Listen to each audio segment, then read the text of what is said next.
E aí galera, como vocês estão?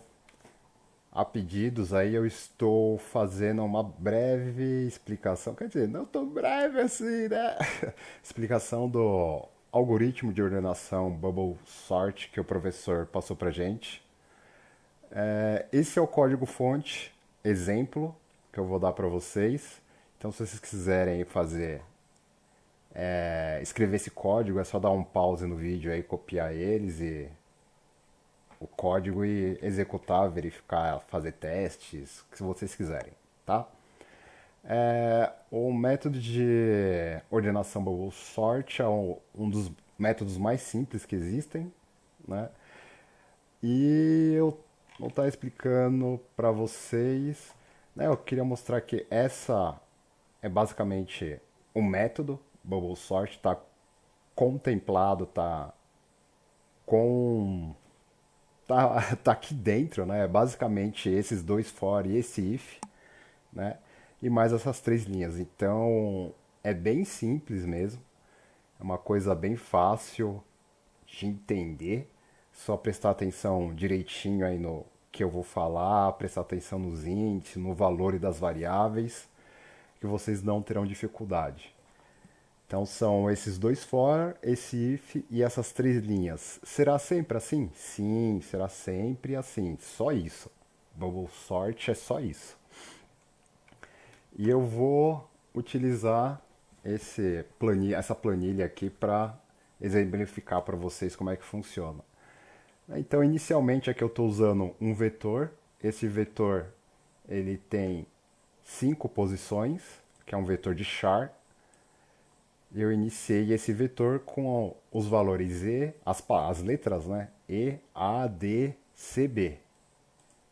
E eu criei uma variável auxiliar que é justamente essa daqui, que vai me auxiliar a fazer a troca quando eu precisar trocar a letra de posição.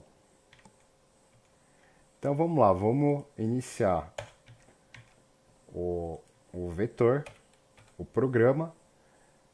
E entrando no programa, basicamente você vai carregar o vetor e vai entrar nesse for, né? Esse programa exemplo que eu passei para vocês. E esse for como é que funciona, né? Como que ele está organizado? Eu tenho um índice de referência. Índice de referência vai apontar para a posição no vetor que eu quero ordenar. Ou seja, eu vou parar em uma posição, esse índice de referência, e vou comparar essa posição com todas as outras posições do vetor.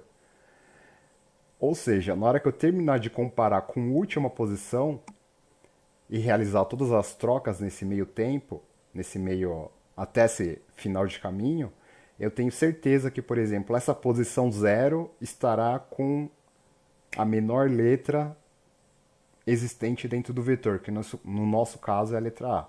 Ou seja, na hora que eu terminar de comparar esse índice de referência, né, o conteúdo desse índice de referência com todas as outras posições do vetor, que seria este for, aqui a execução desse segundo for, na hora que eu terminar esse segundo for, eu tenho certeza que no final dele, a letra A estará aqui nessa posição zero. Então vamos começar. Eu entro nesse for, ele vai iniciar essa variável, o índice de referência vale zero.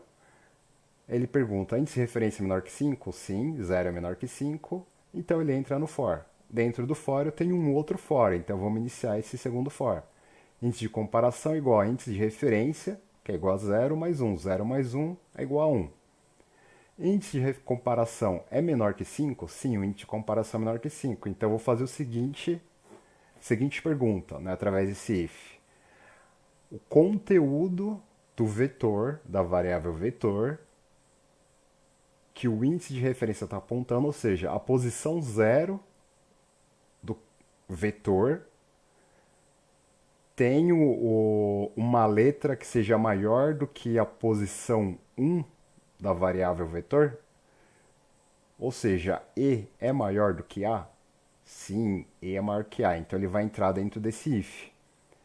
Onde eu farei o quê?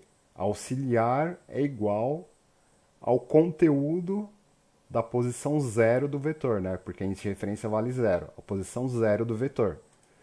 Então, auxiliar é igual à posição zero do vetor, E. A posição 0 do vetor vai receber, né, vai ficar com o valor da posição índice de comparação, que vale 1, ou seja, a posição 1. Então eu vou copiar o conteúdo da posição 1 para dentro da posição 0. Posição 1 contém o valor A, então eu vou copiar para dentro da posição 0. E a posição 1 do vetor, eu vou copiar o que está dentro da variável auxiliar para dentro da posição 1 do vetor. Pronto, terminado. Basicamente é isso que é o Bubble Sort. A gente vai fazer isso daqui diversas vezes até todo esse vetor estar organizado, né? Então a gente vai ficar repetindo esse processo várias vezes até esse vetor estar organizado e assim termina o método Bubble Sort. Então vamos lá, vamos continuar executando. Terminei essa última linha, eu saio do if, eu tenho o final do for. No final do for eu faço o quê? Eu incremento o índice de comparação. Ele passa a valer 2 e apontar para este endereço aqui, certo? Aí ele faz a pergunta, índice de comparação é menor que 5? Sim, 2 é menor que 5. Se 2 é menor que 5, eu entro no for de novo, eu continuo nesse for. O índice de referência vale 0 e o índice de comparação vale 2. Então, o if faz a pergunta, a posição 0 do vetor, posição 0, a letra A, tem um valor maior do que a posição 2, que é a letra D? Não. A é menor que 2, não é maior. Então eu não vou executar esse if. Eu saio do if, eu pulo o if, venho para o final do for e incremento o índice de comparação, vale 3. 3, vem para cá. 3 é menor que 5? Sim. Então eu entro no for novamente. A posição 0 do vetor é maior do que a posição 3, né? Ó, índice de comparação vale 3, a posição 3 tem o conteúdo C. Então ele está perguntando, A é maior que C? Não, A não é maior que C, então pula o if. Depois do if tem o final do for, que é incrementa o índice de comparação, passa a valer 4. E apontar para esta posição 4 aqui. 4 é menor que 5? Sim, 4 é menor que 5, então entra dentro do for novamente. Índice de referência vale 0, índice de comparação vale 4, então a posição 0 do vetor é maior do que a posição 4? A é maior do que B? Não, A não é maior que B. Então eu pulo todo o conteúdo do if e venho para o final do for. No final do for a gente incrementa o índice de comparação, passa a valer 5. 5 é menor que 5? Não, 5 não é menor que 5. Então eu vou sair desse for. Saindo do for, eu tenho o final do for externo. No final do for externo eu tenho que incrementar o índice de referência. Incrementei. 1 é menor que 5? Sim, 1 é menor que 5. Então, ele passa a apontar para a posição 1.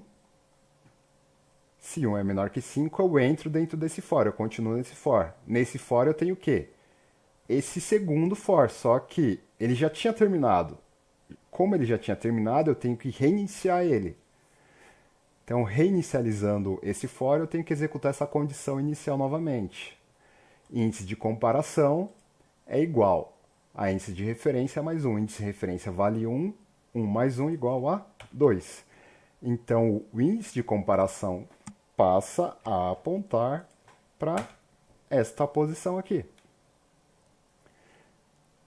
2 é menor que 5? Sim, 2 é menor que 5. Então, eu vou entrar dentro do for.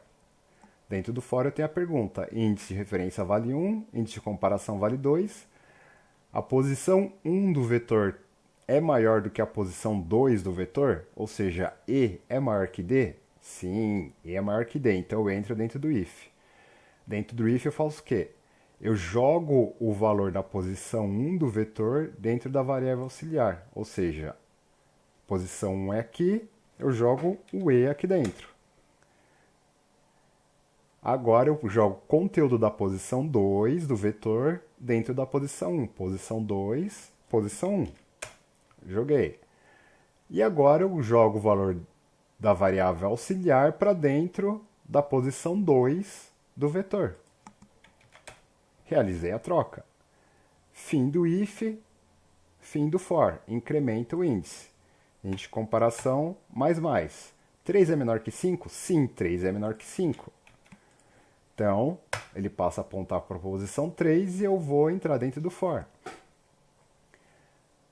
O índice de referência vale 1, o índice de comparação vale 3.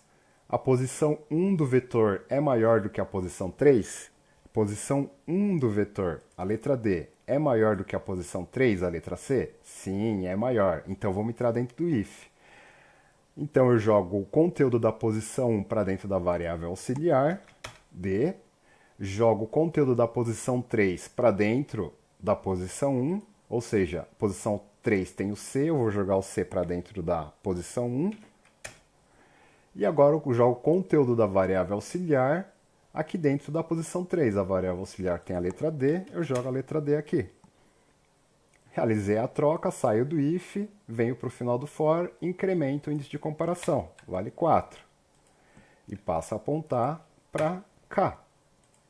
4 é menor que 5? Sim, 4 é menor que 5, então continua dentro do for. Índice de referência vale 1, índice de comparação vale 4. A posição 1 do vetor, ou seja, a letra C, é maior do que a posição 4, ou seja, a letra B? C é maior que B? Sim, C é maior que B. Entra aqui dentro do if. Auxiliar vai receber o conteúdo aqui do índice de referência, a posição 1. Então, eu copio o valor C para dentro da variável auxiliar. Agora eu copio o conteúdo da posição 4 do vetor, ou seja, a letra B, para dentro da posição 1. Copiado. E agora eu copio o conteúdo da variável auxiliar para dentro da posição 4 do vetor. Copiado. Saí do if, cheguei no final do for, incremento o for. O índice de comparação vale 5. 5 é menor que 5? Não, 5 não é menor que 5. Então eu saio desse for novamente. Saí desse for, cheguei no for mais externo. Incremento o índice de referência, passa a valer 2. Incremento o índice de referência aqui no meu vetor. Passa a valer, apontar para a posição 2. 2 é menor que 5? Sim, 2 é menor que 5. Entro no for novamente. E executo a condição inicial desse cara novamente. Índice de comparação igual a índice de referência mais 1. Índice de referência vale 2. 2 mais 1 igual a 3. Então esse cara passa a apontar para cá. Aí eu faço a pergunta, índice de comparação é menor que 5? 3 é menor que 5? Sim, 3 é menor que 5. Entra dentro do for. Índice de referência vale 2, índice de comparação vale 3. A posição 2 do vetor, ou seja, a letra E, é maior do que a posição 3, ou seja, a letra D? Sim, é maior do que a posição E, é maior que D. Então eu entro dentro do if. A variável auxiliar eu coloco o conteúdo da posição 2 dentro dela, no caso a letra E. Aí eu jogo o conteúdo da posição 3 do vetor, que é a letra D, dentro da posição 2. D, pronto. E eu jogo o que está dentro da variável auxiliar dentro da posição 3 do vetor, E. Pronto. Feito isso, eu saio do if e venho aqui para o final do for, onde eu vou incrementar o índice de comparação. Ele vai passar a apontar para a posição 4. 4 é menor que 5? Sim. Índice de comparação vale 4, é menor que 5. Entro no for novamente. Índice de referência vale 2. Índice de comparação vale 4. O conteúdo da posição 2 é maior do que o conteúdo da posição 4? Sim, porque posição 2 é D e a posição 4 vale C. E D é maior que C. Então eu vou entrar dentro do if. No if eu vou copiar o conteúdo da posição 2 para dentro da variável auxiliar. O conteúdo da posição 4 para dentro da posição 2, ou seja, eu copio esse C aqui para dentro da posição 2. E agora eu copio o conteúdo da variável auxiliar para dentro da posição 4. Pronto. Finalizado o if, eu incremento o índice de comparação.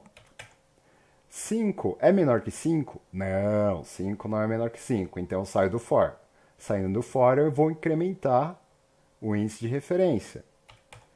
O índice de referência passa a valer 3. 3 e apontar para essa posição.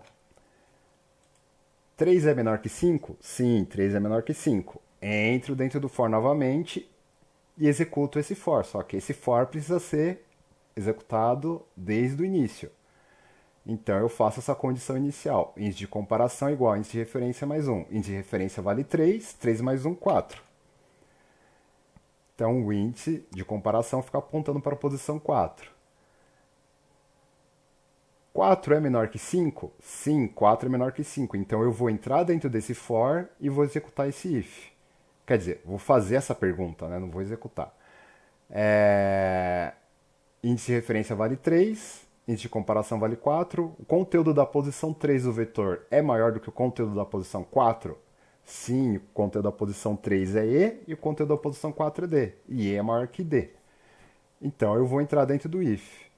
Eu coloco o conteúdo da posição 3 dentro da variável auxiliar, coloco o conteúdo da posição 4 na posição 3 e coloco o conteúdo da variável auxiliar dentro da posição 4. Terminei o meu if, executo o incremento do meu contador, do meu índice de comparação. 5 é menor que 5? Não, 5 não é menor que 5. Então eu saio desse for e incremento o próximo, o índice de referência, que passa a valer 4. 4 é menor que 5? Sim, 4 é menor que 5. Então eu entro de novo no for.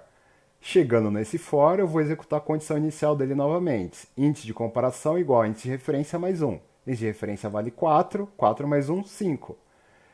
5, aí eu faço. Índice de comparação é menor que 5, ou seja, 5 é menor que 5? Não, 5 não é menor que 5. Então, eu pulo esse for. Eu saio do for, porque a condição para entrar no for é se o índice de comparação for menor que 5. No caso, não é.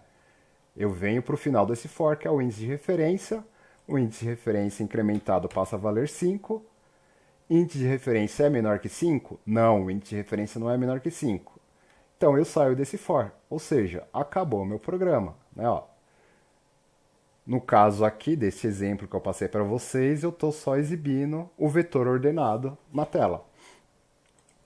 Então, como a gente pode observar, o nosso vetor aqui está ordenado. Letra A, B, C, D e E. Né?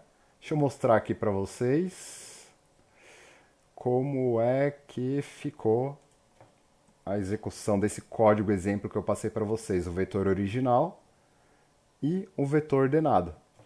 Ok? E aqui está o exercício 3 que o professor passou na lista 2, né, onde a gente tem que usar esse método de organização Bubble Sort. Vou executar aqui para vocês verem como ficou. Né? No caso aqui, a entrada de dados, como são muitos dados, eu coloquei para ele gerar números randômicos, aleatórios. Né? Então ele gera tudo sozinho. E aqui vocês podem ver os valores gerados. Né? Então, ele gerou automaticamente RA, valores de nota de primeiro bimestre, segundo, terceiro e quarto bimestre e calculou a média. Vocês podem verificar isso aí no código-fonte que eu passei para vocês lá em formato PDF lá no grupo. Então, vamos pegar um exemplo aqui, ó, um número qualquer aqui para a gente consultar. Aqui, 191,09. Tem esses valores, 191,09. Vamos fazer uma pesquisa por 191,09. Ele mostra certinho o conteúdo aqui, as informações desse RA. Beleza? Então é isso aí, pessoal. Espero que tenha ajudado vocês, que vocês consigam aprender a entender melhor como funciona esse método de organização Bubble Sort, que é o mais simples que existe. E qualquer dúvida é só me procurar aí no grupo, vocês sabem onde me encontrar. Até mais, galera. Valeu. Fui.